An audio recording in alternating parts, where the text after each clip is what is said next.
Kelihatan, Pak. Oke. Kelihatan, Pak. Nah, saya lanjutin aja yang kemarin kita udah mulai tentang conditional probability. Yang jadi conditional probability ini yang bakal jadi basis untuk teknik-teknik yang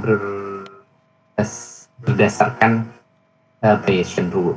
Kita kemarin udah cerita tentang conditional probability. Saya mulai minggu kemarin dari teori probability ya, simple banget teori probabilitas. Terus kemarin kita udah menyentuh tentang conditional probability. Apa itu conditional probability? Sepintas kemarin saya bilang kalau kita punya dua event A sama event B. Event A ini probabilitasnya sekian, jadi area yang merah ini dibagi dengan keseluruhan area itu menunjukkan probabilitas event A, dan event B-nya ditunjukkan oleh daerah yang berwarna biru ini. Kalau mereka antara event A dan event B itu ada dependensinya, saya bisa menyatakan probabilitas A untuk B, yang biasanya kita sebutnya probability of A given B, itu sama dengan probabilitas untuk terjadi kedua event itu secara bersamaan yang ditunjukkan dengan area yang tumpang tindih ini dengan probabilitas B. Jadi probability of A given B itu secara ilustrasi menyatakan probabilitas A di antara event B. Jadi probability of A given B itu menyatakan rasio antara area ini, area yang overlapping areanya ini,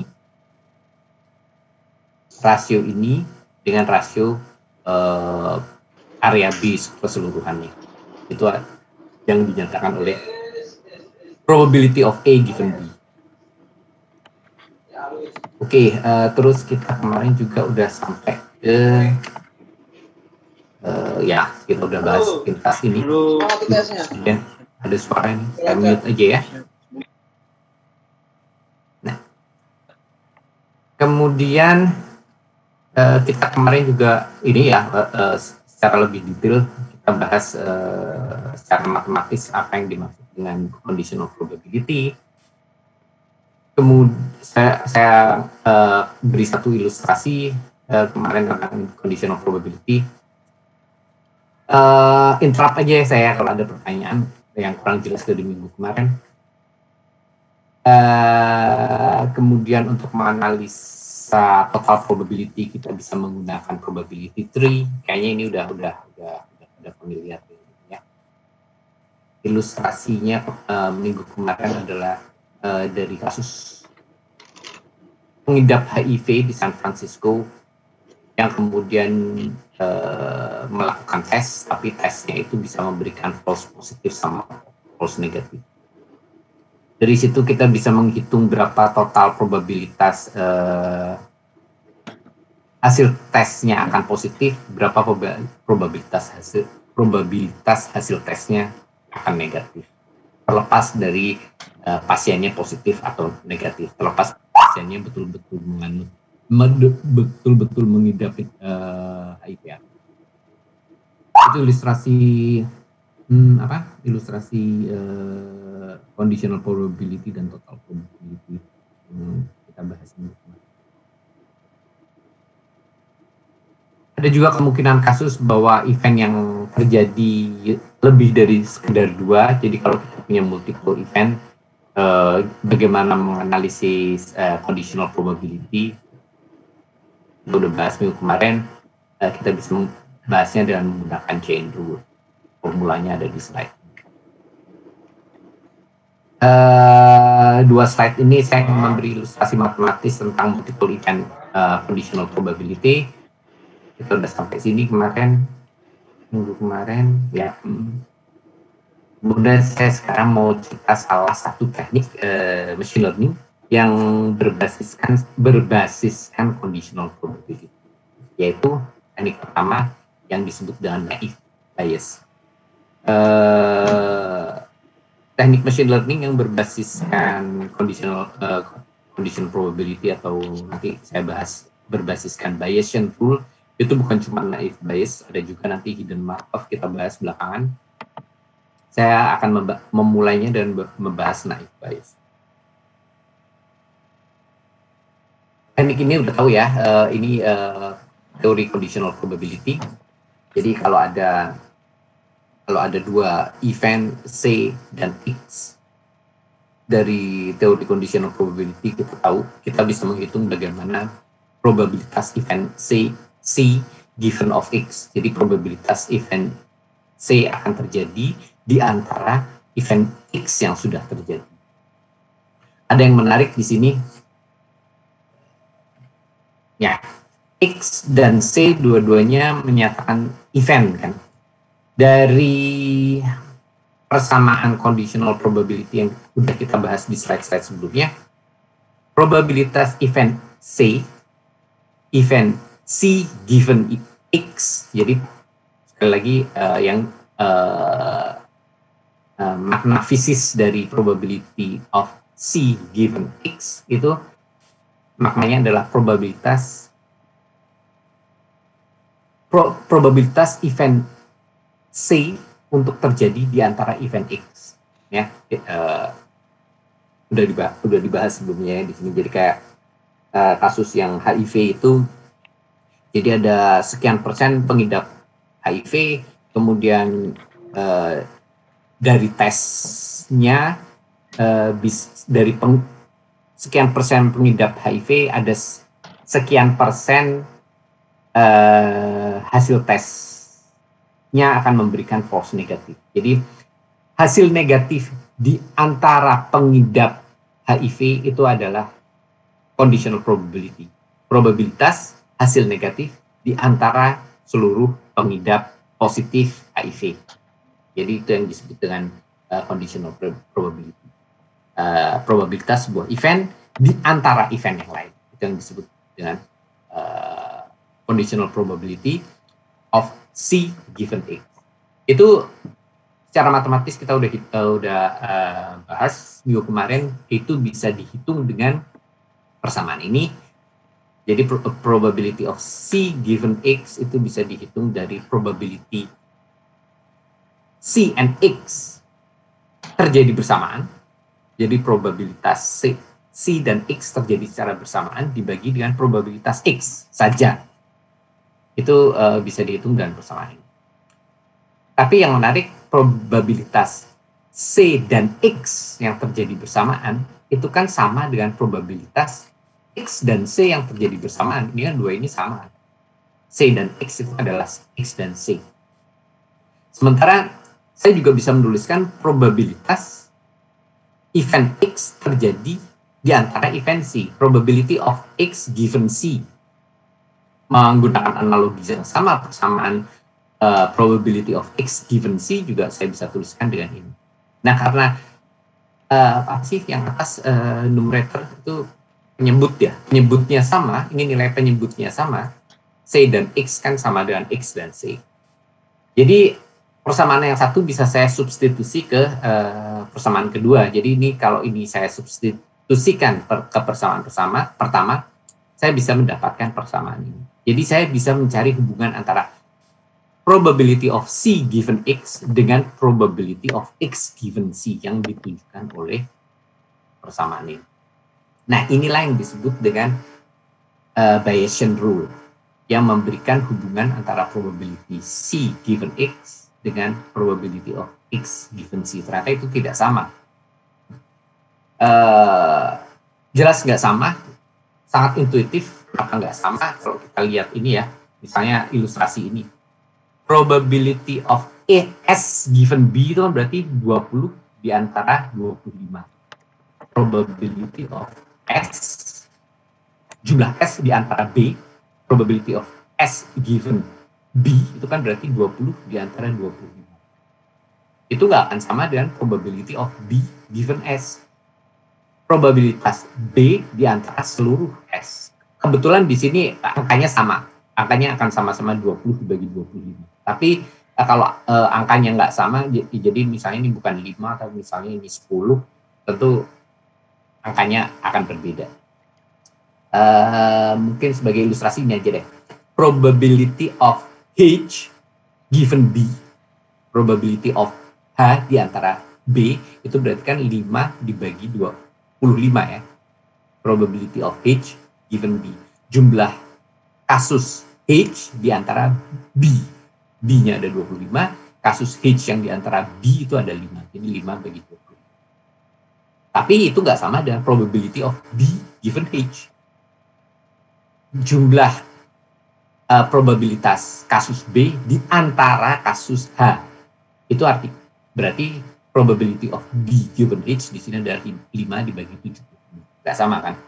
Tapi dengan persamaan Bayesian rule ini, kita bisa menghitung probabilitas yang satu dengan informasi dari probabilitas yang lain. Kita bisa menghitung probability of C given X sepanjang kita tahu berapa probability of X given C. Ini yang menjadi dasar dari teknik-teknik machine learning yang berbasiskan Bayesian rule, antara lain tadi naive Bayes dan hidden Markov. Nanti akan kita bahas bagaimana penggunaan dua teknik tersebut. Oke, yang penting cuma ini. Hal-hal yang lain juga yang patut kita perhatikan di sini. Yang pertama, joint probability, udah jelas ya, joint probability kita udah tahu. Misalnya saya punya 2 event X1 dan X2. Saya tuliskan kalau saya punya 2 event X1 dan X2 yang terjadi secara bersamaan. Contohnya gini. Saya melempar dadu dan saya melempar koin bersamaan. X1 adalah kemungkinan, probabilitas saya mendapatkan angka 5 dari dadu saya, dan X2 mendapatkan head, kepala ya, dari koin saya. Jadi kalau saya tulis X 5, head, berarti itu adalah saya merujuk pada event, saya dapat 5 dari lemparan dadu saya, dan saya dapat head dari koin yang saya lempar bersamaan.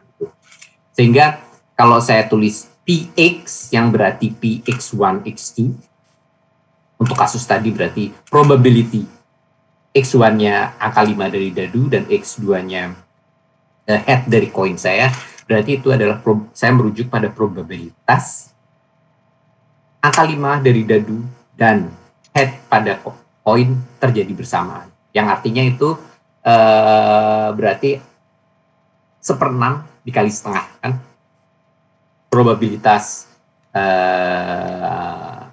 angka 5 keluar dari dadu adalah 1/6, probabilitas head dari koin adalah setengah. Jadi joint probability-nya 1/6 kali setengah.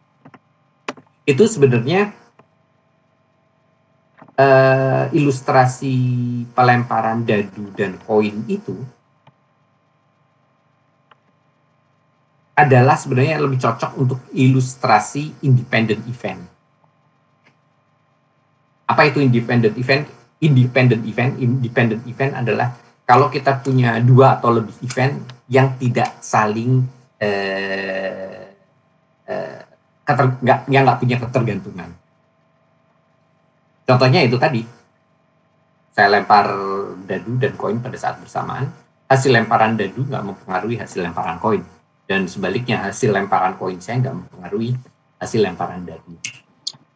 Sehingga ilustrasi yang tadi, persis seperti tadi, probabilitas untuk mendapatkan angka 5 dari dadu dan head dari koin pada saat yang bersamaan ada sama dengan probabilitas saya dapat 5 dari pelemparan dadu 1/6 dikali probabilitas saya mendapatkan head dari lemparan koin saya setengah, 1/6 dan kali setengah. Jadi 1/36. Itu kasus ilustrasi untuk independent event. Jadi event yang satu nggak tergantung dengan event yang lain. Nah, untuk ilustrasi yang HIV, yang tadi di HIV di San Francisco kita udah bahas minggu kemarin itu, nah itu kasus yang bukan independent event. Karena kasus mendapatkan positif, hasil tes positif, masih ingat ya ilustrasi HIV di San Francisco itu. Karena kenapa saya bilang itu bukan independent event? Karena hasil positif untuk pasien yang probabilitas untuk mendapatkan hasil positif untuk pasien yang betul-betul mengidap HIV nggak sama dengan probabilitas untuk mendapatkan hasil positif pada pasien yang nggak mengidap HIV, nggak sama. Sementara kalau di sini probabilitas mendapatkan head pada lemparan koin nggak ada hubungannya dan probabilitas angka berapapun yang keluar dari pelemparan dadu itu. Mau angka 1 yang keluar ketika saya melempar dadu, angka 3, angka 5, angka 2, 4, 6, probabilitas untuk mendapatkan head pada lemparan koin tetap nggak bergantung pada event yang lain. Itu yang disebut independent event. Sekali lagi untuk kasus HIV di San Francisco yang saya sebut tadi, yang saya sebut minggu lalu, kasus yang bukan independent event. Karena sekali lagi probabilitas untuk mendapatkan hasil positif untuk pasien yang mengidap, betul-betul mengidap HIV, berbeda dengan probabilitas untuk mendapatkan hasil positif pada pasien yang tidak mengidap HIV. Begitu juga untuk yang probabilitas untuk mendapatkan hasil negatif dari tesnya berbeda nilainya pada pasien yang betul-betul mengidap HIV dengan pasien yang tidak mengidap HIV. Jadi itu bedanya ya. Joint probability, independence dan yang terakhir relationship. Ini relationship sebetulnya ya menjabarkan kembali apa yang saya sebut tadi dengan dengan Bayesian rule. Jadi ini kan koma di sini X1, X2 itu interpretasi lain, penulisan lain, notasi lain dari irisan ini ya, dari intersection ini ya. Jadi ini maksudnya sama. Jadi ya ini adalah penulisan ulang dari Bayesian rule. Jadi anggap aja X1-nya adalah C, X2-nya adalah X-nya.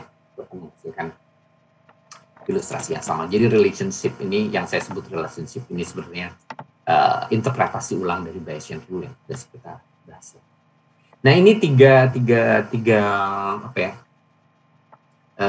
teori dasar yang jadi bahan untuk teknik machine learning yang berbasiskan Bayesian rule, yaitu salah satunya naive Bayes, dan nanti kita bahas juga untuk hidden Markov.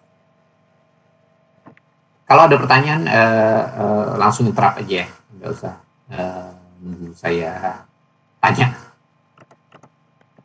Oke.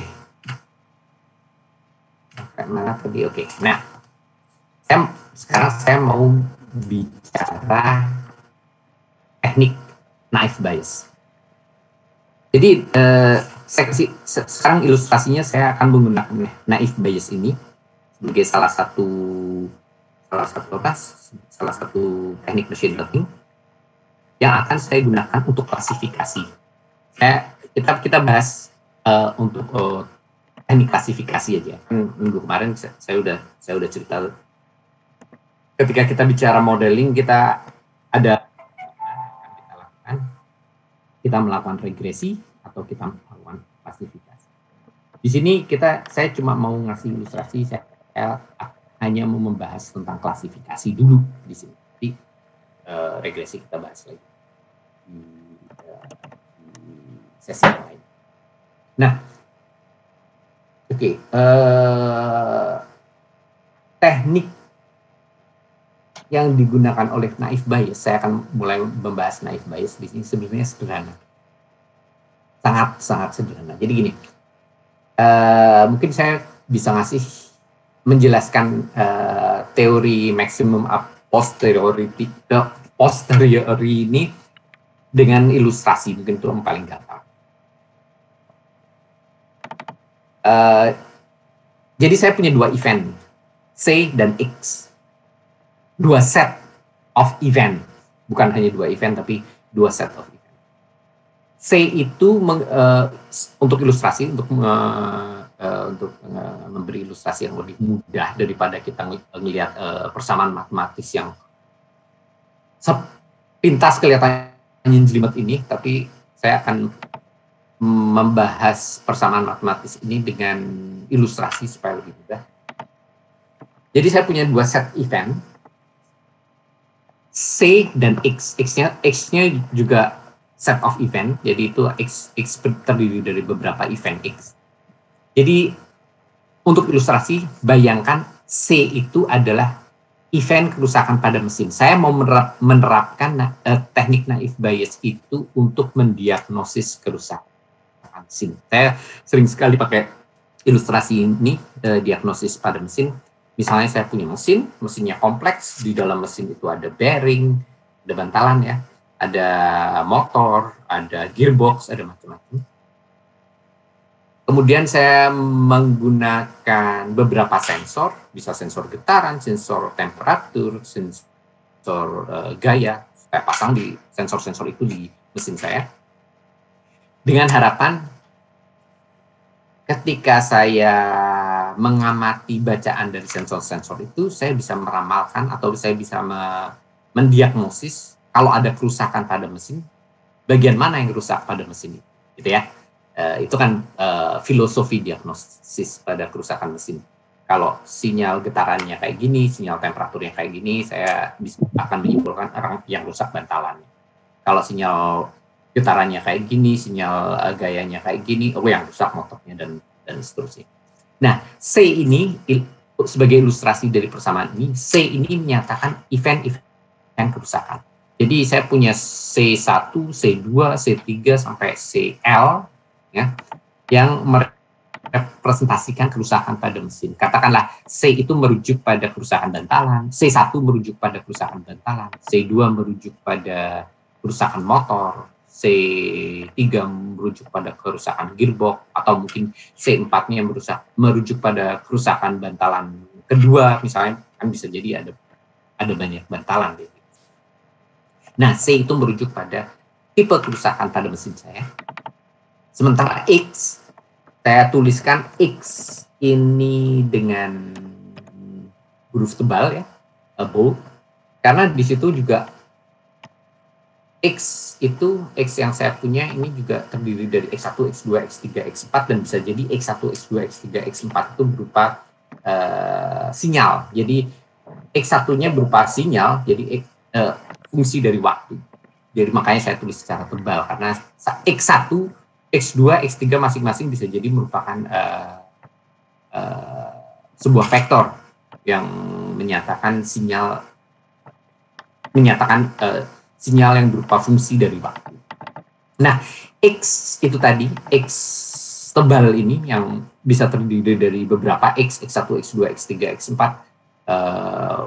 katakanlah 3 lah ya, untuk ilustrasi mudahnya. Jadi saya punya X1, X2, X3, katakanlah X1 itu adalah sinyal dari sensor getaran, X2 itu sinyal dari sensor temperatur, X3 sinyal dari sensor gaya misalnya. Nah, jadi saya punya set X yang memberikan bacaan dari sensor-sensor yang saya gunakan, dan saya punya set X yang menyatakan kemungkinan event-event kerusakan. Nah, kemudian apa yang dimaksud dengan persamaan ini? Untuk melakukan diagnosis, kalau mesin saya rusak, saya mau melakukan diagnosis yang rusak apanya ini, bantalannya kah, motornya kah, atau gearboxnya kah? Saya menggunakan teknik ini. Apa yang saya maksud dengan di sini? Jadi yang saya masuk di sini, saya menghitung probabilitas kerusakan bantalan berapa probabilitasnya kalau bantalannya yang rusak, given that data X1, X2, X3-nya seperti ini. Jadi saya punya data X1, X2, X3, dengan bermodalkan X1, X2, X3 itu, saya bisa ngitung berapa kemungkinan bantalan yang rusak kalau X1, X2, dan X3-nya seperti ini. Kemudian saya hitung juga probabilitas, berapa probabilitas motornya yang rusak kalau X1, X2, X3-nya seperti itu tadi. Jadi berapa probabilitas motornya yang rusak given saya punya X1, X2, X3. Saya hitung itu semuanya. Saya hitung juga probabilitas untuk C3. Berapa probabilitas gearbox yang rusak given that I have X1, X2, X3 yang tadi. Jadi saya hitung semua probabilitas bantalan yang rusak kalau X1, X2, X3-nya seperti yang saya punya. Saya hitung juga probabilitas motor yang rusak untuk given the same X yang sama. Saya hitung juga probabilitas, gimana probabilitas kalau gearbox yang rusak.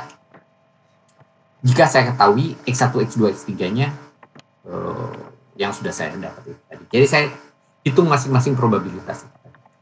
Naive Bayes akhirnya akan memutuskan bahwa mesinnya itu rusaknya di komponen tertentu dengan melihat probabilitas yang paling besar. Jadi kalau ternyata dari semua probabilitas yang saya hitung tadi, yang paling besar adalah probabilitas kerusakannya pada motor given that X, given X1, X2, X yang saya bilang tadi. Jadi saya akan menyimpulkan, saya akan memutuskan bahwa yang rusak motor. Jadi saya tekniknya di sini naive Bayes itu hanya membandingkan probabilitas yang ada. Probabilitas yang besar itu saya putuskan sebagai event yang paling mungkin.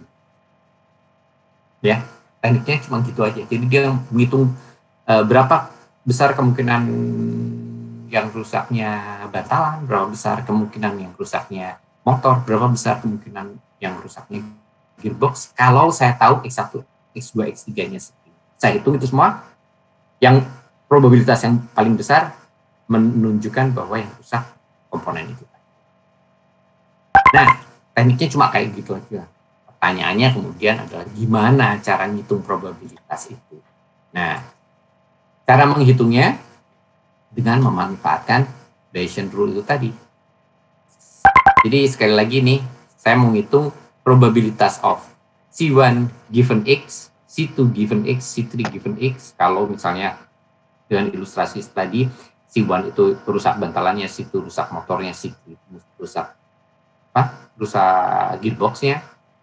Saya hitung itu semuanya satu persatu dengan persamaan ini. Yang persamaan ini menunjukkan probabilitas X given masing-masing C tadi dikali probabilitas of C dibagi probabilitas of X. Wow, apa ini maksudnya? Probabilitas of X itu sederhana. Jadi dari semua history yang ada, dari semua data yang kita kumpulkan dari dulu-dulu, Px ini merujuk pada dari pengalaman kita selama kita punya mesin ini, berapa kali sinyal getarannya seperti ini, berapa kali sinyal temperaturnya seperti ini, berapa kali sinyal gayanya seperti ini. Itu yang ditunjukkan oleh Px. Sementara Pc itu menunjukkan berapa kali selama kita punya mesin ini, berapa probabilitasnya bantalannya akan rusak, berapa probabilitasnya motornya akan rusak, berapa probabilitasnya gearboxnya akan rusak. Itu yang ditunjukkan oleh P C1, P C2, P C3. Nah, yang terakhir ini P X given C itu dari pengalaman kita selama kita punya mesin ini. Kita kan bisa punya data itu dari seumur kita punya mesin itu, berapa probabilitasnya kalau bantalannya rusak, katakan sinyalnya akan seperti ini. itu kan ada rekornya. Kalau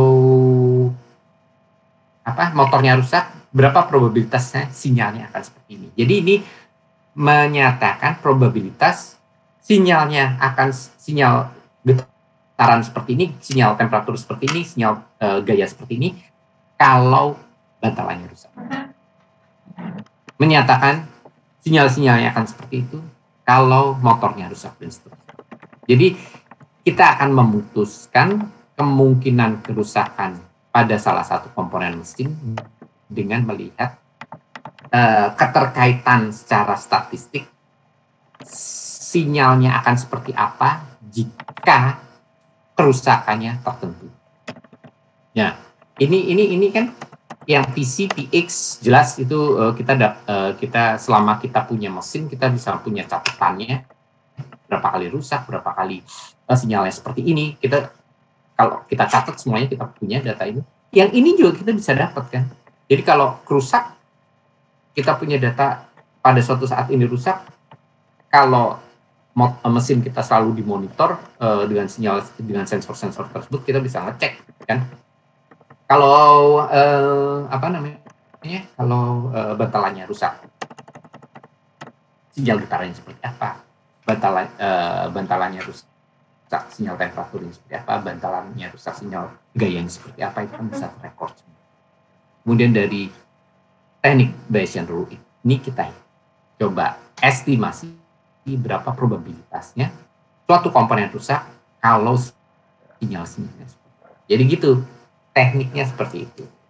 3 angka ini bisa kita dapatkan dari historical data dan angka ini yang akan kita. Itu teknik dasarnya seperti itu. Nanti kita akan bahas contoh ya. Ini adalah ekstensi dari naive bias untuk multiple event. Jadi yang kita selalu bahas kan kemarin kita cuma punya single event, tapi kalau kita punya multiple event, tekniknya juga sama, serupa, cuman kita hitungnya berurutan. Kemudian dasar yang kedua, asumsi kedua, ketika kita melakukan naive bias, teknik naive bias adalah kita mengasumsikan event-event yang kita amati itu semua event, kita asumsikan semua eventnya conditional independent. Kita asumsikan sebagai independent event semua. Konsekuensinya kalau semua event itu independent, probabilitas X1, X2, X3 dan selanjutnya given C akan sama dengan probabilitas X1 given C times probabilitas X2 given C dan selanjutnya sama probabilitas Xn given C. Apa arti fisisnya di sini? Seperti tadi, jadi kalau kita ngambil analogi kasus diagnosis mesin tadi ya, C itu menyatakan jenis sumber-sumber kerusakan pada mesin, yang rusak bantalan, yang rusak motor, yang rusak gearbox. Sementara X1, X2, X3 dan selanjutnya adalah sinyal-sinyal dari sensor. Jadi probabilitas, jadi gimana kita membaca ini? Probabilitas sinyalnya seperti ini kalau bantalannya rusak. Nah, gitu ya. Terjemahan fisis dari probabilitas sinyal getarannya seperti ini, sinyal temperaturnya seperti ini, sinyal gayanya seperti ini, dan selanjutnya kalau bantalannya rusak, itu ilustrasi fungsi ini bisa dihitung dari sekedar perkalian dari berapa probabilitasnya sinyal getarannya seperti ini kalau bantalannya rusak dikali probabilitas sinyal temperaturnya seperti ini kalau bantalannya rusak dikalikan probabilitas sinyal gayanya seperti ini kalau bantalannya rusak dan selanjutnya. Ini, jadi kenapa ini akan menjadi sama dengan ini? Karena asumsi yang kita buat tadi bahwa X1, X2, X3, X4, dan sampai Xn itu independen. Nggak ada sinyal temperatur tidak akan dipengaruhi oleh sinyal getaran tidak akan dipengaruhi oleh sinyal gaya, dan sebagainya. Itu kita asumsikan seperti itu. Nah, dengan dua persamaan dasar ini, kita akan bisa menghitung probabilitas kerusakan, sumber kerusakan pada mesin dari sinyal-sinyal yang kita amati dari sensor-sensor itu. Jadi kalau kita substitusikan ini, persamaan ini ke sini, kita bisa menghitung probabilitas of C given X. Nah, tekniknya ini, sekedar ini saja. Setelah ini saya akan memberikan ilustrasi contoh perhitungannya. Tapi sebelum kita lari ke contoh, kalau ada pertanyaan, silahkan, saya sarankan sekarang sebelum kita lihat contoh yang ada. Ada pertanyaan nggak?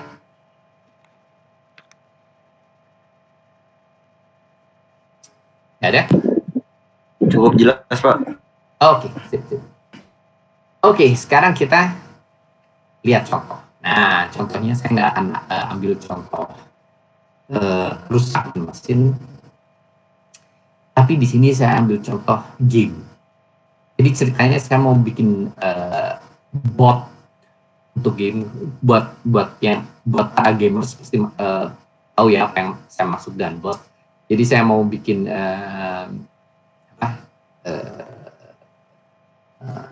cheating algorithm. Jadi saya mau bikin program kecil untuk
musuhnya tadi sama Akuma.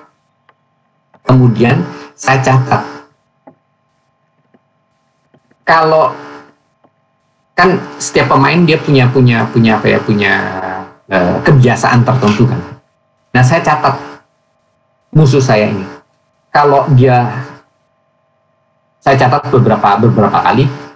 Kemudian saya mengamati kalau dia melakukan punch, satu kali action punch, kemudian dia punch lagi, kemudian yang ketiga dia kick.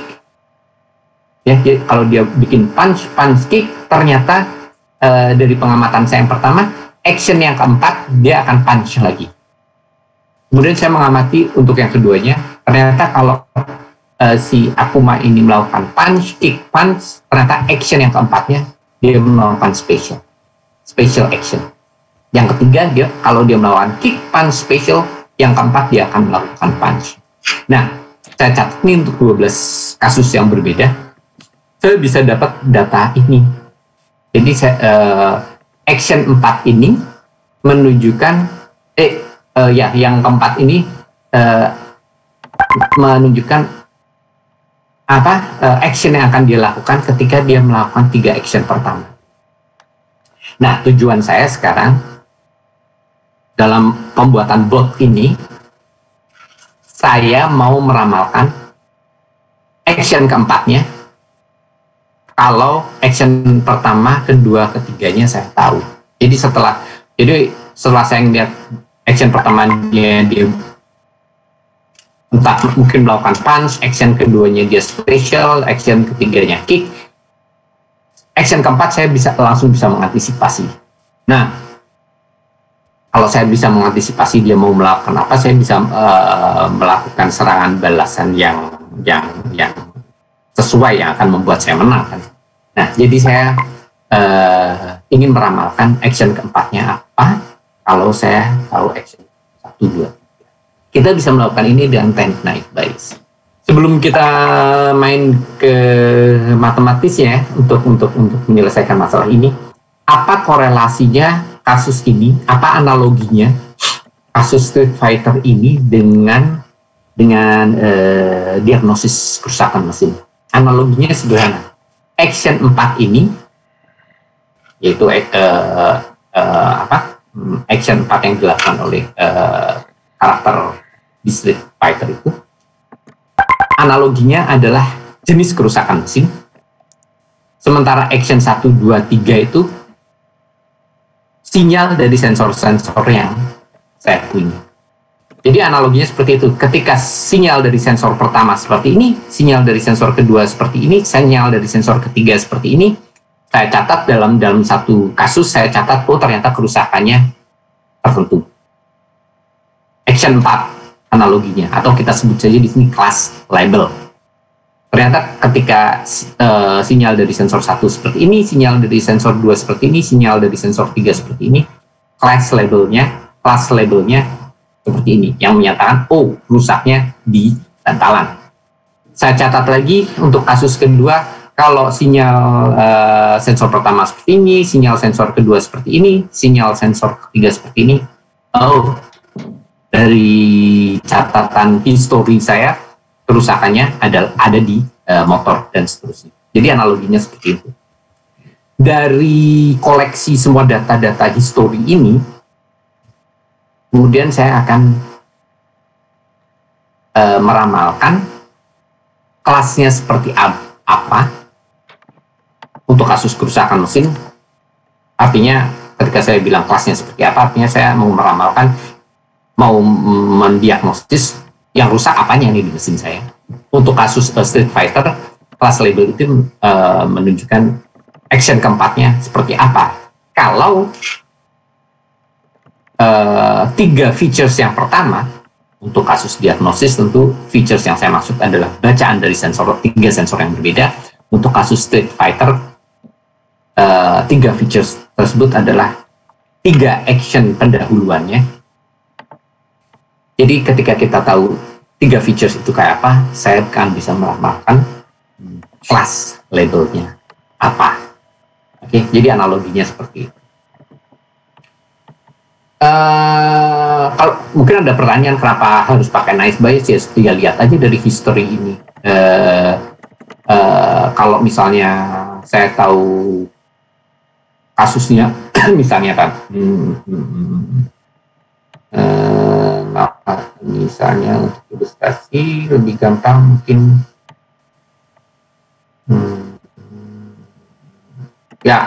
misalnya saya punya kasus kick punch kick.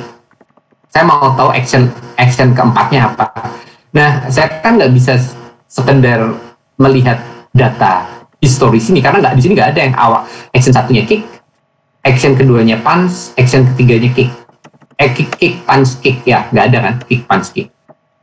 Dengan teknik naive bias itu saya bisa meramalkan dari data yang kurang ini, saya bisa meramalkan action partnya kira-kira apa dari sini. Ya, saya bisa meramalkan apa kelas labelnya dari data yang tidak ada, atau juga mungkin saya akan ada kasus dari historical data ini ada kasus yang redundant, dalam arti action 1, 2, 3-nya sama tapi action 4-nya beda. Nah, kalau saya mau meramalkan yang mana nih? Saya kan punya, kalau saya hanya sekedar merujuk pada historical data, saya nggak bisa menyimpulkan apa-apa. Tapi saya harus merujuk pada nilai probabilitasnya untuk menyimpulkan kira-kira action keempatnya. Jadi singkatnya, saya nggak bisa hanya nyontek historical data yang ada, tapi saya harus menghitung probabilitas yang mungkin diberikan dari historical data yang ada. Oke, jadi itu ya analogi kasus Street Fighter ini ke diagnosis kerusakan mesin. Oke, sekarang setelah saya mengamati kasus tadi, kasus 12 kasus yang sudah saya pelajari tadi, saya sekarang ingin meramalkan kira-kira apa action selanjutnya ketika musuh saya melakukan kick, punch. Coba kita lihat ke history yang ada. Kick, punch. Ada nggak di sini? Kick, punch. Ternyata nggak ada kan? Kick, punch, nggak ada. Kalau kita hanya nyontek ke historical data yang kita punya, kita nggak bisa menyimpulkan apa nih action keempat. Tapi dengan naive bias kita bisa meramalkan apa kira-kira action keempatnya. Oke, gimana caranya? Jadi sekarang dari 12 data tadi, saya ingin meramalkan apa kira-kira action keempatnya. Apa kelas labelnya? Kalau action pertamanya kick, action keduanya punch, action ketiganya punch. Dengan naive bias. Gimana caranya?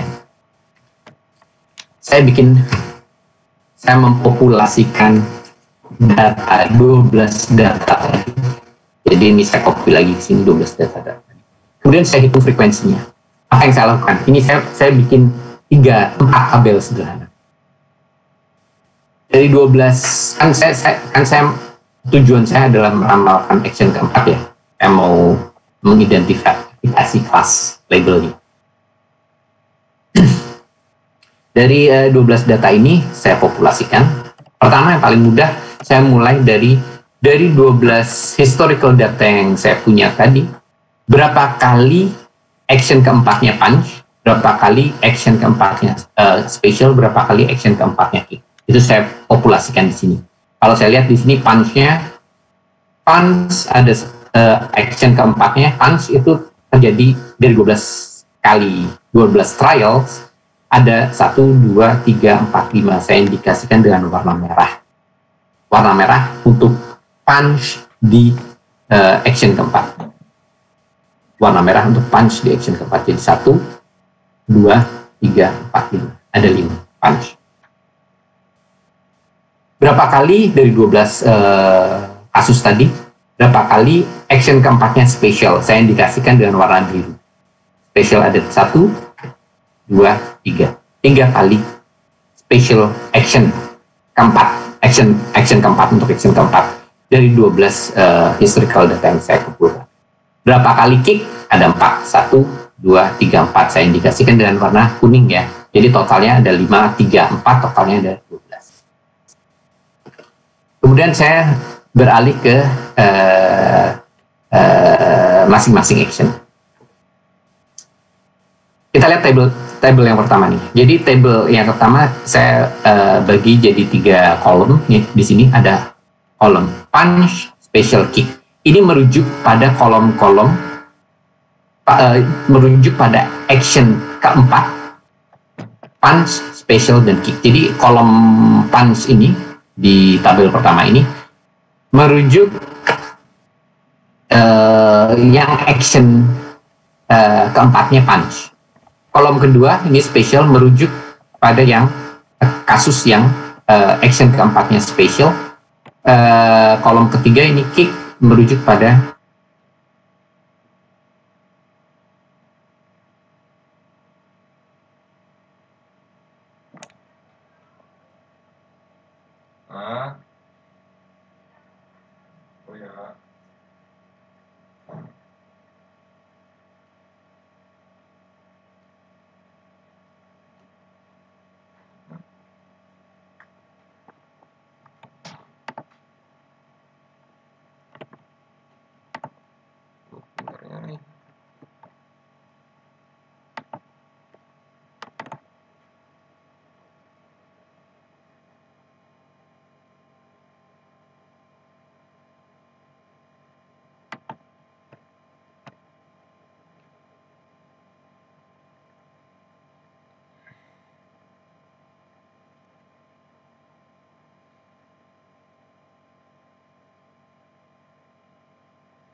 ketika action keempatnya punch, kick ketika action keempatnya punch, cuma ada 2. Jadi totalnya ada 5 kasus punch untuk action keempat ada 5, cocok sama ini. Dan 2 diantaranya action pertamanya punch, 1 diantaranya action pertamanya special, 2 sisanya action pertamanya. Nah, jelas ya di sini. Kemudian kolom ketiga itu merujuk pada kasus spesial di action keempat. Saya cuma punya 3 kasus spesial di action keempat. Berapa di antara 3 kasus ini yang action pertamanya punch? Ada 1. Action pertamanya spesial ada 1. Action pertamanya kick ada 1. Total 3. Sama juga untuk yang action keempatnya kick. Action keempat kick itu ada 4. Kita lihat di sini action keempat kick itu ada 4. Kasus nomor 4, 7, 8, dan 12. Berapa di antara 4 kasus itu yang action pertamanya punch? Ada 1. Action pertamanya special ada 2. Action pertamanya kick ada 1. Total ada 4. Itu yang saya maksud dengan tabel pertama. Sekarang tabel kedua gimana? Sama kayak tadi. Ini kelas, jadi ini punch, special, kick tetap sama, jumlahnya ada 5 karena ini merujuk pada action 4. Yang action 4-nya punch ada 5, action 4-nya special ada 3, yang biru action keempatnya kick ada 4 ya. Tapi tabel ini merujuk pada, kalau kita baca yang kolom pertama, untuk kasus punch pada action keempat, berapa di antara 5 kasus punch di action keempat ini yang action keduanya punch juga. Jadi kita lihat di sini dari 5 ini 1, 2, 3, 4, 5 yang action keduanya punch juga kan cuma kasus 1 dan kasus 3. 1, 3, dan 11, sorry ada 3. Jadi 1 plus 3. Dari kasus punch, 5 kasus punch di action keempat, berapa diantaranya yang action keduanya special? Ternyata nggak ada, jadi 1-0. Berapa diantaranya action keduanya kick? Ada 2, jadi 3-0. Saya lakukan lagi untuk action special dan action kick pada action 2, dan tabel yang ketiga menunjukkan kasus yang tak sama, tapi saya merujuk ke action ketiga. Gitu ya, jelas ya? Jelas gimana 4 tabel ini saya buat. Jelas, Ini Pak. tabel. Ya, bagaimana? Jelas ya? Jelas, Pak. Nah, ini kan frekuensi. Tabel ini kan memberikan data frekuensi. Nah, sekarang saya ubah nih, representasi tabel frekuensi ini saya ubah menjadi representasi probabilitas. Karena kita selalu ngomongnya di ranah probabilitas ya, kita ngomong naive Bayes dan nanti jadi saya representasikan dalam bentuk probabilitas. Ini ada 5 kasus, 2, 1, 2, jadi ini probabilitasnya jadi 2/5, 1/5, 2/5. Untuk yang ini jadi 1/3, 1/3, 1/3, ini jadi 1/4, 2/4, 1/2, dan 1/4. Ini jadi 3/5, 0, 2/5, 1/3, 0, 2/3, dan selanjutnya. Ya. Yang terakhir juga sama. Karena saya mempopulasikan 12 kasus, jadi akan probabilitas untuk punch special kick untuk action 4, 5/12, 3/12, 4/12. Nah, sekarang pertanyaannya, apa makna angka-angka ini? Sebenarnya kalau kita lihat, kita lihat ini deh kan, satu ini. 1/3 itu adalah probabilitas action pertamanya kick kalau action keempatnya special, itu kan 1/3 itu menunjukkan probabilitas action pertamanya kick given that action keempatnya special. Jadi angka ini menunjukkan probability of K1, saya sebut K1 ini artinya kick pada action pertama, given that the class label action keempatnya special. Sama juga untuk ini misalnya, 1/4 ini apa? Berarti ini probability P untuk P1 untuk punch di action pertama ketika given that class labelnya atau action keempatnya adalah kick. Jadi punch, probabilitas action pertamanya punch, given that action 4 is kick. Kalau ini misalnya ini deh paling gampang. Berarti ini adalah probability of action 3 kick. Jadi probability kick for action 3 given that action 4 kick. Jadi ini kalau saya tuliskan dengan notasi matematis, 1/4 ini akan sama dengan P K3 yang saya maksud dengan K3 kick di action ketiga given action keempatnya kick. Jadi ini akan P K3 given K, kan saya tuliskan ini seperti itu. Nah kan kemudian balik lagi nih sekarang, kasusnya apa sih tadi pertanyaannya, saya jadi lupa.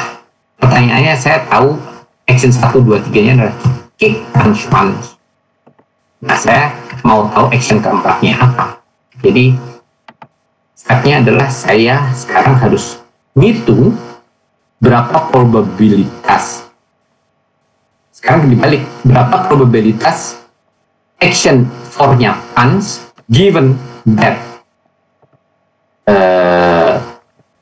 action 1-nya tadi kick, action keduanya punch, action ketiganya punch, kick, punch, punch, gitu kalau nggak salah. Udah lupa lagi, kick, punch, punch ya.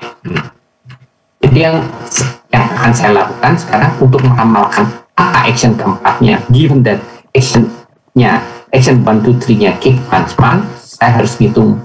Sekarang saya harus hitung berapa probabilitas action 4-nya punch given that x1, x2, x3 to kick, punch, punch. Berapa probability action 4-nya special given x1 kick, x2 punch, x3 punch, saya juga harus hitung berapa probability action 4-nya kick given that action 1-nya kick, action 2-nya punch, action 3. Saya hitung tiga-tiganya ini, kemudian kesimpulan saya, action ketiga adalah action yang diberikan oleh probability terbesar di antara tiga ini. Jadi misalnya yang terbesar itu special, berarti kesimpulan saya action 4-nya akan special action. Sama juga kalau yang ini yang paling besar di antara tiga ini, keputusan saya action keempatnya yang akan dilakukan oleh lawan saya adalah punch. Ya. Jadi gitu aja teknik Naive Bayes itu, melihat probability. Cuma yang bikin tricky, yang bikin kadang mumet adalah gimana cara kita menghitung berdasarkan data-data yang kita dapatin.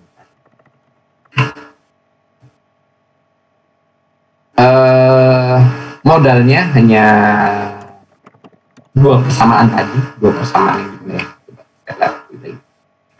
Modalnya hanya dua asumsi ini, persamaan Bayesian rule dengan asumsi bahwa kita punya independent event. Jadi dua persamaan. Oke. Kita coba hitung sekarang. Jadi saya akan menghitung, kalau saya tahu action satunya kick, action keduanya punch, action ketiganya punch, saya akan menghitung tiga probabilitas ini. Probabilitas kick given that kick, punch, punch untuk action 1, 2, 3. Saya akan menghitung probabilitas class of punch yang atau saya bisa saya sebut probabilitas action 4-nya punch given that action 1, 2, 3-nya kick, punch, punch. Dan saya akan menghitung juga probabilitas action 4-nya special kalau action 1, 2, 3-nya kick, punch, punch. Saya hitung tiga ini dan saya cari yang paling besar. Oke. Kita pakai apa namanya tadi, dua persamaan tadi. Misalnya saya mau nyari nih, saya mau hitung yang pertama, saya mau hitung berapa probabilitas action keempatnya kick. Jadi yang angka indeks ini merujuk pada action keempatnya. Berapa probabilitas action keempatnya kick given that action pertamanya kick, action keduanya punch, action ketiganya punch. Saya hitung dengan persamaan ini. Nah, dari mana persamaan ini? Kita udah sebutin tadi. Persamaan ini berasal dari sini, ya. Dua persamaan yang jadi basis untuk Naive Bayes tadi. Saya mau menghitung probabilitas kick given that action 1, 2, 3-nya kick, punch, punch, itu saya bisa hitung dari persamaan ini. Probabilitas action 1, 2, 3 kick, punch, punch given action 4-nya kick dikalikan dan probabilitas action keempatnya kick. Nah, action keempatnya kick kita tahu kan tadi dari tabel yang kita buat tadi, action keempatnya kick ini kan 4 dibagi 12/3, kita udah tahu. Pertanyaannya, gimana cara kita menghitung ini? Probabilitas action 1, 2, 3-nya kick, punch, punch given that action 4-nya kick. Gimana cara ngitung ini? Pakai asumsi independent event, bahwa probabilitas action 1, 2, 3-nya kick, punch, punch given action 4-nya kick itu bisa dihitung dari ini.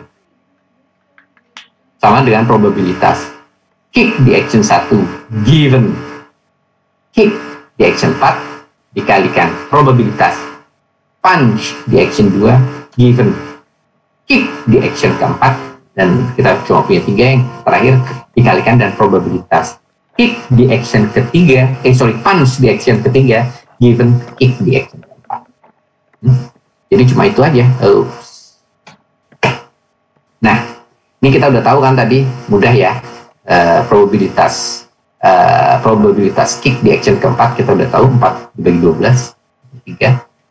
Nah, yang ini kan kita tinggal merujuk pada tabel-tabel ini. Probabilitas kick di action pertama given kick di action keempat. Kick di action keempat berarti kita mau lihat action pertamanya kick, tapi action keempatnya kick juga seperempat. Action keduanya punch given action keempatnya kick, action keempatnya kick, action keduanya punch seperempat juga. 4. Action ketiganya punch, action keempatnya kick 2/4 setengah. Jadi ini kita kalikan ini 1/4 kali 1/4 kali setengah kali 1/3, dapatnya segini 0,0104. Itu adalah probabilitas action keempatnya kick given that action 1, 2, 3 nya kick punch. Kemudian saya hitung lagi berapa probabilitas action keempatnya special given that action 1, 2, 3 nya kick punch. Sama seperti tadi, mirip kayak yang tadi ya. Jadi saya hitung dulu probabilitas special di action keempat, yaitu 3/12 seperempat. Kemudian probabilitas kick di action pertama given special di action keempat. Special di action keempat, kick di action pertama, 1/3. Special di action keempat, punch di action kedua. Special di action keempat, punch di action kedua, 1/3 juga. Dan yang terakhir, special di action keempat, punch di action ketiga, 2/3. 0,018 gitu. Saya hitung lagi yang terakhir, probabilitas action keempatnya punch given action pertama, kedua, ketiganya punch. Sama seperti tadi saya lihat 3 tabel ini, saya dapat hasilnya 0,0. Saya bandingkan, saya lihat 3 angka ini, yang paling besar mana, yang paling besar yang terakhir, 0,02. Jadi kesimpulannya, kesimpulan saya, ramalan saya, action keempat, kalau musuh saya melakukan kick, punch, action selanjutnya ramalan saya adalah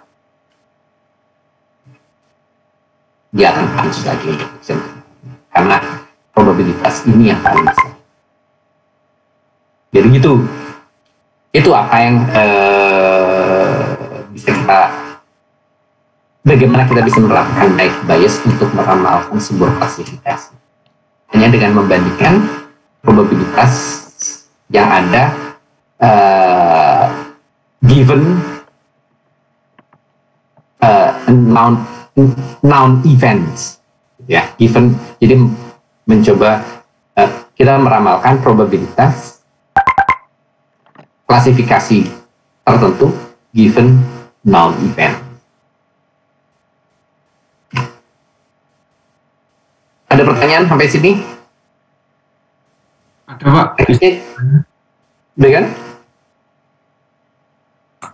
Berarti untuk bias ini ketika kita handling sama data yang dia continuous, kita terpaksa mau nggak mau harus mendiskretkan data itu, Pak. Misal kayak di bot. Itu bahan minggu depan.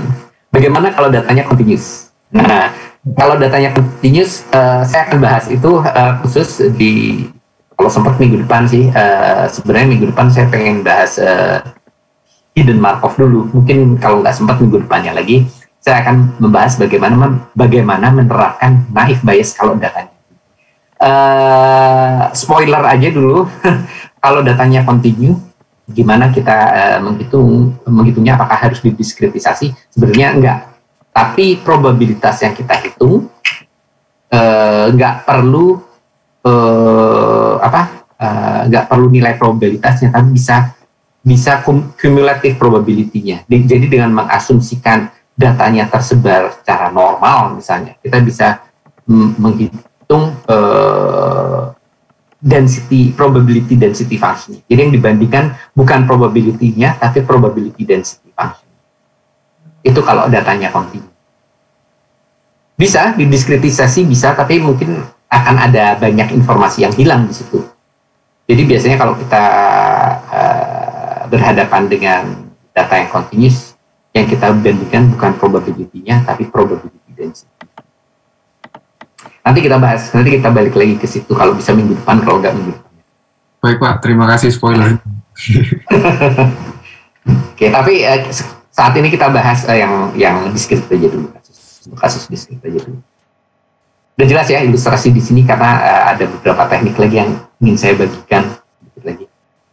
Kalau masih ada yang bingung, silahkan diinterupsi aja. Oke. Sekarang ada kasus khusus nih di sini, di mana kita meramalkan action keempat. Kalau saya tahu action pertama, kedua, ketiganya kick special. Kan sebenarnya tekniknya harusnya sama aja yang tadi ya, kick special. Jadi saya cuma harus menghitung berapa probabilitas action 4-nya kick. Kalau action 1, 2, 3-nya kick special, saya harus menghitung berapa probabilitas action keempatnya punch. Kalau action 1, 2, 3-nya kick special, dan saya harus menghitung probabilitas kelasnya special. Kalau action 1, 2-nya special, harusnya sama tadi. Tapi ternyata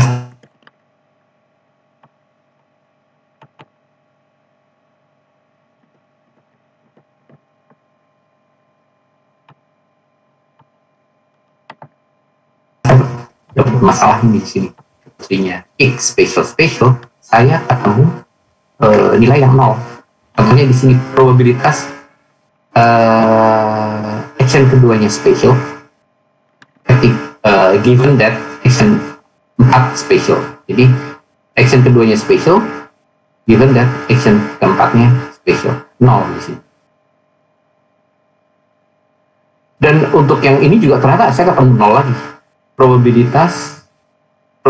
that action ketiganya special, given that action 4-nya special, 0 juga. Saya dapat 0 probabilitasnya di sini. Ketika saya mau menghitung probabilitas action 4-nya punch, given that action 1, 2, 3-nya kick special, saya ketemu juga nilainya 0. Masih beruntung saya di sini kasus yang pertama probability of kick given that kick special itu nggak 0, jadi mungkin saya di sini bisa menyimpulkan probability lebih besar ada di sini, jadi action keempatnya akan kick. Mungkin saya masih bisa menyimpulkan. Tapi sebenarnya di satu sisi buat saya secara intuitif saya bilang ini nggak fair. Saya membandingkan satu nilai probabilitas dengan nilai probabilitas yang 0, nggak fair sebenarnya di sini. Karena itu berarti bisa jadi sampel saya yang cuma 12 itu nggak cukup untuk merepresentasikan probabilitas yang menghasilkan nilai 0 itu tadi. Mungkin saya perlu data lebih banyak. Tapi kadang-kadang kita punya keterbatasan, kita nggak bisa mendapatkan data lebih. Jadi mau nggak mau saya cuma bisa menggunakan 12 data itu lagi. Tapi ada kasus saya dapat 0. Untuk kasus ini satu diantaranya memang nggak 0, tapi bisa jadi ada kasus semuanya 0. Kalau semuanya 0, saya nggak bisa dong menyimpulkan action keempatnya akan seperti apa, ya kan? Jadi gimana? Apa yang harus saya lakukan ketika saya ketemu angka-angka di salah satu tabel ini nilainya 0? Apa yang harus saya lakukan? Sebenarnya tekniknya gampang, ada teknik paling gampang ini ya, kasus tadi ya. Saya hitung. Kalau kasus kayak gitu kan kita nggak kesimpulan kita selalu kick yang terakhir kan kalau ada nilai. Oke. Jadi tekniknya gimana untuk mengantisipasi kasus seperti ini? Untuk kasus seperti ini ada teknik yang namanya smoothing teknik. Caranya gimana? Kita akan bahas dengan ilustrasi yang lain. Jadi saya punya ilustrasi yang lain, ini kasus yang lain. Saya akan meramalkan. Jadi untuk sebuah tenis turnamen, ada tenis turnamen, saya mau meramalkan tenis turnamennya akan berjalan atau enggak kalau kondisi kondisi lingkungan kayak gini. Jadi saya punya 4 features: outlook, temperature, humidity, wind. Outlook itu ada bisa sunny, bisa overcast, bisa rainy. Temperature-nya cuma saya bagi menjadi tiga nilai diskrit. Meskipun betul yang Mas tadi bilang bisa nilainya, gimana kalau nilainya continuous, karena temperature pada dasarnya kalau kita ukur pakai termometer kan continuous nilainya, ya bisa memberikan nilai. Tapi kita saat ini kita batasi saja untuk kasus-kasus diskrit. Nah, jadi temperaturnya saya bagi menjadi 3 nilai diskrit: hot, mild, sama cool. Humidity-nya saya batasi juga menjadi dua nilai diskrit, high dan normal. Sementara kecepatan angin, wind, di sini saya batasi menjadi 2 nilai diskrit juga, weak dan strong. Kemudian saya mau meramalkan apakah turnamen tenis itu yang besok rencananya akan disiarkan atau enggak, akan terjadi atau enggak. Jadi saya mau meramalkan. Tekniknya sebenarnya sama yang kasus Street Fighter tadi, tapi saya akan ngasih contoh di sini ketika kita menemukan probabilitas yang nilainya. Oke, sebelumnya saya mau ini ada pesan sponsor dari Pak Ari untuk untuk presensi ya. Kode presensinya 199597, saya taruh di chat box. Chat box. Ya.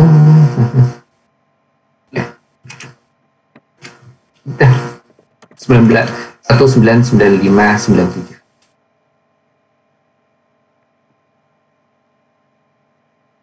Ya, saya munculin lagi nih.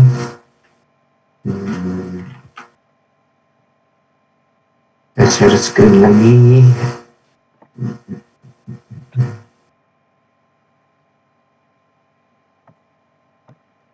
Nah, oke. Jadi sama seperti kasus tadi, saya mau meramalkan tenis turnamennya akan berlangsung atau tidak besok. Nah, kalau saya punya 4 event yang bisa saya catat di sini: outlook, temperature, humidity, dan wind. Saya mencatat saya punya historical data nih dari turnamen-turnamen sebelumnya. Saya mencatat 14 kasus, 14 event yang berbeda-beda. Kalau outlook-nya sunny, temperature-nya hot, humidity-nya high, wind-nya weak, nggak akan dilangsungkan turnamen tenisnya. Kalau yang ketiga misalnya kalau overcast, mild, high, weak, tenis turnamen akan berlangsung dan selanjutnya. Saya punya 14 historical data yang akan saya gunakan meramalkan tenis turnamen besok. Apa yang akan saya lakukan sekarang persis seperti tadi. Jadi saya bikin tabelnya. Karena saya cuma punya 2 kelas label, yes or no, si tenis turnamen akan berlangsung atau enggak. Jadi saya cuma punya 2 kelas label nih, yes and no. 9 bagi 14 dan 5 bagi 14. 9 no bagi 14, 9 per 14 untuk yes, 5 per 14 untuk no. Coba kita lihat. Yes-nya ada 1, 2, 3, 4, 5, 6, 7, 8, 9. Ada 9 dari 14. No-nya ada 1, 2, 3, 4, 5. No-nya ada 5. Jadi 9 per 14 dan 5 per 14 untuk yes dan no. Kemudian untuk masing-masing kelas label yes dan no, saya tabulasikan lagi nih untuk feature-features yang berbeda. Outlook saya punya 3 diskrit, 3 nilai diskrit: sunny, overcast, dan rain. Jadi untuk yes, untuk kasus tennis play-nya yes. Kita lihat tennis play-nya yes. Berapa kali outlook-nya sunny? Ada 1, ada 2. Jadi 2/9. Kan? 2/9. Karena ada 9 nilai yes totalnya. Dan 2 diantaranya outlook-nya sunny. 4 diantaranya outlook-nya overcast. 3 diantaranya outlook-nya rainy. Untuk no juga sama. Ada 3/5, 0, dan 2. Nah, di sini kalau udah dilengkapi nih semua tabel ini, kita lihat ya, ada 2 nilai 0 di sini. Untuk probability of outlook-nya overcast given the tennis is not played. Dan untuk probabilitas untuk temperature-nya hot given the tennis is played, probabilitasnya juga 0. Jadi kemudian nih ketika x-nya, karena sekarang tujuan saya belum sebut tadi, tujuan saya sekarang saya mau meramalkan turnamennya berjalan atau enggak kalau featuresnya seperti ini. Kalau outlook-nya overcast, temperature-nya hot, humidity-nya high, dan wind-nya strong. Kalau ini yang terjadi, kalau saya punya feature seperti ini, saya ingin pengen tahu tenis turnamennya akan berjalan atau enggak. Jadi yang saya harus lakukan persis seperti sebelumnya. X-nya, feature-nya kan overcast, hot, high, strong. Yang mengacu pada outlook, temperature, humidity, dengan wind. Jadi sama seperti ini yang saya harus hitung sekarang berapa probability tenisnya play, tenis turnamennya yes, given of this for event for features overcast, hot, high, strong. Jadi yang saya lakukan persis seperti yang ketika kita menganalisis Street Fighter tadi, saya menghitung ini, saya bisa lakukan dan menghitung probability of overcast given it is yes. Maksud saya yes adalah tennis is played, ya, tenis turnamen yang berjalan, dikalikan dan probability hot given yes, kalikan dan probability yes of high given yes, probability of strong given yes, dan dikalikan yang terakhir dan probability yes per 14. Tapi karena masalah saya punya nilai 0 untuk probability overcast given it is untuk kasus yang ini, probability of hot given it is yes, saya punya 0 di sini, dan saya punya kasus 0 di sini, probability of overcast given it is no. Hasilnya dua-duanya akan 0. Kemudian kalau kasus kayak gini gimana dong? Saya nggak bisa menyimpulkan mana yang lebih besar. Akhirnya apakah saya nggak bisa menyimpulkan meramalkan tenisnya akan berjalan atau enggak, tenis turnamennya akan berjalan atau enggak? Saya nggak bisa menyimpulkan dari sini. Jadi apa yang saya lakukan? Teknik yang paling ideal tentu saja kita tambahin data, ya, historical datanya ditambahin. Karena kita cuma 14, yang paling ideal historical datanya ditambahin. Tapi kadang kita nggak punya privilege, nggak punya kesempatan untuk menambah data karena datanya ya cuma itu aja. Jadi apa yang harus dilakukan? Yang kita lakukan, kita menggunakan Laplace smoothing. Apa itu Laplace smoothing? Dari tabel frekuensi tadi kita tambahin masing-masing supaya semuanya fair. Kita tambah dengan angka tertentu. Di sini ya, saya akan menggunakan Laplace smoothing plus 1. Jadi semua angka ini saya tambahin satu. Ketika ini saya tambahin 1, total eventnya kan jadi 12 di sini. Ini total eventnya jadi 8. Jadi di sini pun harus saya ubah di sini. Saya tambahin 1 semuanya. Jadi yang tadinya 0 sekarang jadi nggak 0, jadi 1. Ini jadi 1 gitu. Jadi saya nggak punya angka 0 di tabel ini. Saya tambahin angka 1 di tabel frekuensinya. Kemudian ya kita hitung ulang tabel probabilitasnya. Dari sini bisa dilihat kita nggak punya nilai 0 di tabel probabilitasnya. Kemudian kita melakukan perhitungan yang sama dengan tabel yang baru, dengan angka yang baru setelah kita tambah dengan angka 1. Akibatnya apa? Kita kasus probabilitas 0 itu bisa dihindari. Kasus probabilitas 0 itu bisa dihindari. Kita hitung sekarang. Di sini kesimpulannya ternyata probabilitas no given x itu lebih besar. Jadi kemudian saya simpulkan kalau gitu besok nggak akan ada tenis turnamen. Oke, tekniknya sederhana itu. Tambahin aja 1 biar nggak ada nilai 0. Tapi kemudian pertanyaannya kenapa ditambahinnya 1? Kenapa nggak 2? Kenapa nggak 3? Betul, boleh tambahin berapa aja. Tambahin 1 boleh, tambahin 2 boleh, tambahin 3 boleh, tambahin 2 boleh. Tapi pemilihan angka untuk lapas smoothing itu harus hati-hati. Kalau angka terlalu besar, misalnya saya nambahnya dengan saya bikin ekstrim ya, saya tambah dengan 1000. Akibatnya apa ini jadi 1002, ini jadi 1004, ini jadi 1003. Kalau saya tambahkan angka yang terlalu besar, akibatnya probabilitasnya akan hampir sama semuanya, kan? Jadi apa? Jadi 1002 dibagi 3000 sekian ya. Ini jadi 1005 dibagi 1004 dibagi 3000 sekian, yang ini juga jadi 1003 dibagi 3000 sekian, kan angkanya jadi mirip nih satu sama. Ketika angkanya semuanya jadi mirip, angkanya hampir sama semua, probabilitasnya angkanya juga hampir sama semua.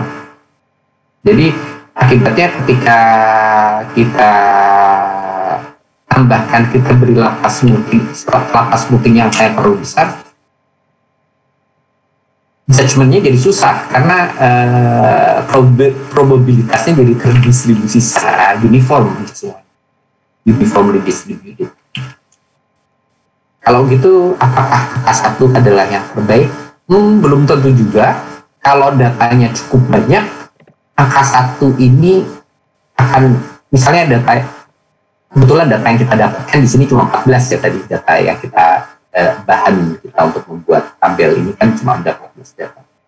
Kalau misalnya data yang kita dapat sudah cukup banyak, kita mau melakukan lapas smoothing, tapi lapas smoothingnya cuma kecil, misalnya cuma 1, angka 1 itu nggak terlalu signifikan dengan data yang kita punya.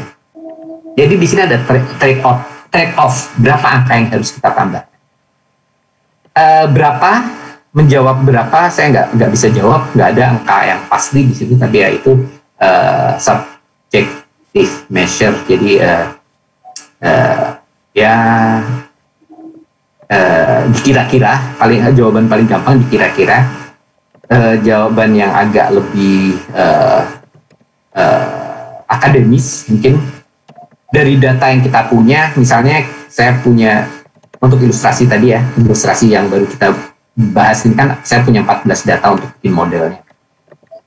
Kalau misalnya katakan saya punya 50 data, saya bisa pakai 40 data diantaranya atau 45 data diantaranya untuk membuat model itu. Kemudian data sisanya akan saya gunakan untuk ngecek, untuk validasi apakah model naive Bayes yang saya buat itu betul atau enggak. Dari situ saya bisa lihat, oh datanya validasi saya dari 5 data terakhir itu kurang begitu bagus kalau Laplace smoothingnya 1. Saya tambah Laplace smoothingnya. Jadi scientific academic answer-nya, jawaban yang lebih akademis, dicoba-coba dengan data validasi yang ada. Tambah 1, tambah 2, tambah 3. Nah, dari situ kita bisa lihat bagaimana akurasi model itu akan berubah mengikuti Laplace smoothing yang akan kita berikan. Jadi itu tekniknya seperti itu untuk persis seperti yang tadi ditanya untuk kasus diskret. Kita akan bahas nanti untuk kasus continuous, tapi sebelum kita bahas untuk kasus continue, saya pengen bahas dulu tentang model yang lain yaitu Markov chain dan tapi kayaknya hari ini udah terlalu banyak membahas naive Bayes tadi. Jadi kayaknya untuk Markov chain dan hidden Markov kita lanjutin aja minggu depan. Sementara ini berhenti di sini dulu. Kalau ada pertanyaan monggo silahkan bisa dibahas. Sekarang kalau nggak ada, kalau mau leave dari Zoom silahkan. Saya kemarin udah upload satu PR ya tentang ICA. Deadline-nya minggu depan bisa dikerjain grup 2 orang. Silakan pilih temennya buat kerjain PR ini. Kemudian minggu depan rencananya saya mau upload satu tugas lagi. Yang tugas ini dikerjakan secara individu, dikerjakan masing-masing. Kemudian akhir dari tugas ini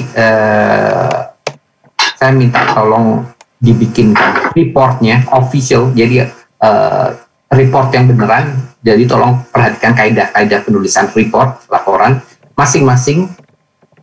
Bikin report, dan report ini akan saya gunakan sebagai bahan penilaian untuk midterm test. Minggu depan saya akan keluarkan soalnya untuk tugas report ini. Sementara ini untuk naive Bayes saya cukupkan di sini dulu. Minggu depan kita bahas Markov chain dan hidden Markov. Kalau ada yang mau ditanyakan silahkan, kalau enggak ya sampai ketemu minggu depan. Silahkan kalau ada pertanyaan. Maaf Pak Teguh, Monggo. untuk kode presensi sudah dapat belum? Udah Pak Ari. Udah saya masukkan tadi. Nah, udah ya, Mas Mbak. Oh iya. Maaf Pak, nggak bisa join meeting ini Pak ya. Saya juga mau live, ini nanti ada ujian progress test IELTS preparation. Oh, oke. Ya. Sukses. Ya. Besok kita mau ngobrol. Untuk besok saya juga pas keluar kota. Nanti mungkin saya tanyakan ke teman-teman apakah masih mau meeting atau tidak Pak. Mohon maaf Pak ya. Kalau ada update-nya kirim aja. Oh iya. Kita bahas lewat email. Ya. Ya. Kayaknya ya hari ini sih udah selesai kita. Soalnya teorinya tadi kita bahas banyak banget. Jadi daripada kekenyangan, saya stop di sini aja dulu.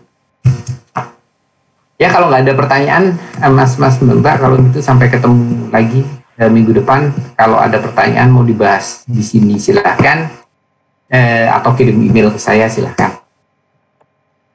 Oke? Pak, izin tanya Pak. Oh, monggo. Jadi mau apa ya, biar clear aja sih, kemarin ini kan yang tugas itu ada data gambar sama data observe ya kan, berupa matriks.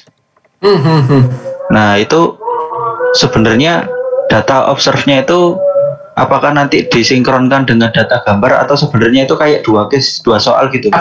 Yang antara yang observe data dan yang gambar. Iya, apakah nanti disinkronkan? Itu dua kasus yang berbeda, Oh iya. Jadi kasus yang observe data itu kan data 2 dimensi ya, dari sinyal fungsi waktu gitu. Kalau yang gambar itu kita memisahkan dua image. Itu ya 2 kasus yang berbeda aja. Tapi tekniknya sama persis. Oh iya Pak. Jadi sudah clear sih. Soalnya kemarin saya juga kendala ini kok, lihat dari sinyalnya itu ketika mau dimasukkan ke data gambarnya ini kok matriksnya sangat berbeda gitu. Ukurannya juga beda. Jadi berarti beda. Sudah benar. Baik Pak, terima kasih Pak. Oke. Ada lagi? Oh enggak ya? Pak, saya silakan. Mau bertanya Pak. Ya, untuk laporan tuh nanti berarti bahasa Indonesia saja Pak? Terserah. Bahasa Indonesia boleh, bahasa Inggris boleh. Sih nggak masalah. Ya nggak masalah. kalau mau pakai bahasa Inggris mungkin akan menarik, bisa kalian melatih bahasa Inggrisnya. Tapi yang penting perhatikan kaidah-kaidah penulisan laporan yang benar ya. Ya, baik Pak. Terima kasih. Six.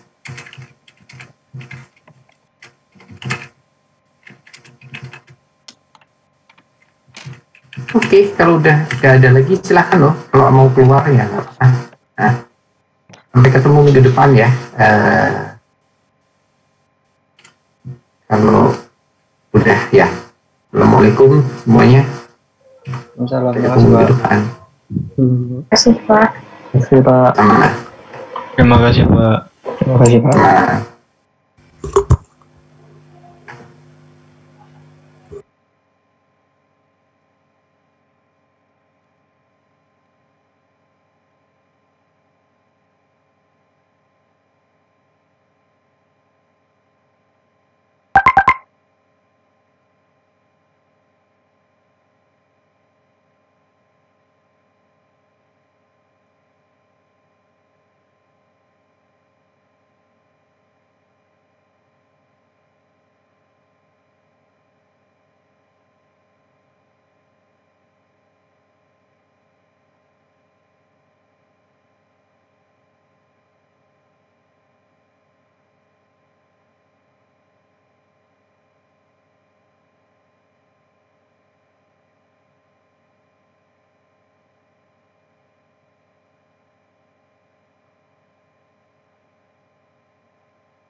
Ya.